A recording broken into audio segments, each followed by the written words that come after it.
Hello guys, welcome to my new blog. तर आता आम्ही पोहोचलो आहे आळंदीमध्ये। मागच्या ब्लॉगमध्ये मी तुम्हाला पूर्ण देहूचा ब्लॉग दाखवला होता। तर आता आम्ही जातो आहे आळंदीच्या मंदिराकडे।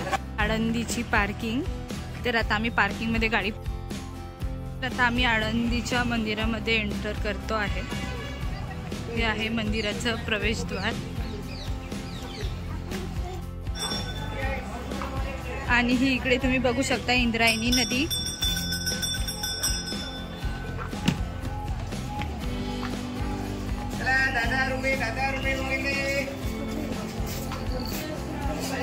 आजूबाजूला खेळण्याची व मिठाईचे तुम्हाला असे शॉप्स लागतील। आता आम्ही जातो आहे मंदिराकडे दर्शनासाठी। इकडे माळा हार सगळे विकण्यासाठी उपलब्ध आहे। मंदिराकडे जाताना हे सगळे तुम्हाला हार फुलाचे व माळीचे सगळे दुकान मिळतात। इथे तुम्ही खरेदी करू शकता प्रसाद व विठ्ठलाच्या बऱ्याचशा इथं छान मूर्त्या पण विकण्यासाठी आहेत।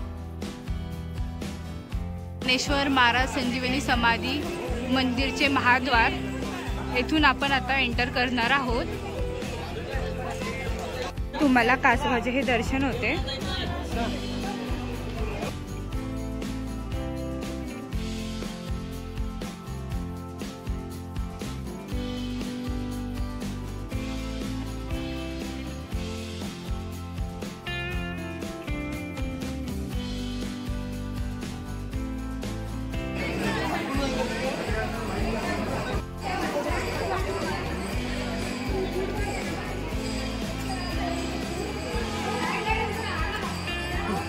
सर्वात अगोदर आता आपण दर्शन बारी मार्गाकडे जाणार आहोत।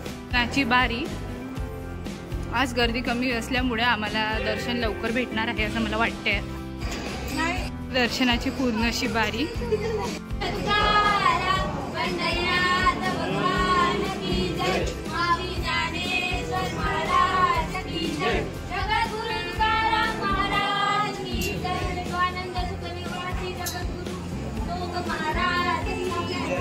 आत फोटो काढण्यास मनाई आहे, सो मी आतलं नाही दाखवू शकत। मंदिराच्या आतमध्ये मोबाईल अलाउड नसल्यामुळे मी तिथला व्हिडिओ नाही घेऊ शकली। साठी ही वरून अशी एक लाईन येते व खाली जाऊन तिकडे समाधीकडे ती लाईन जाते।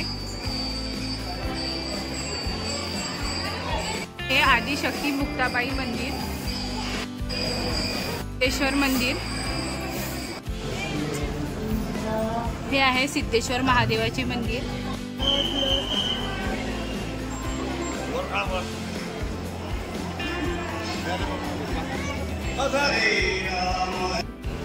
कर्वेले साम्राज्य चक्रवर्ती संजीवन समाधिस्थ पाहुणे यांच्या सेवेसाठी अशा प्रकारे झाले आमचे आळंदीचे दर्शन। Thank you for watching.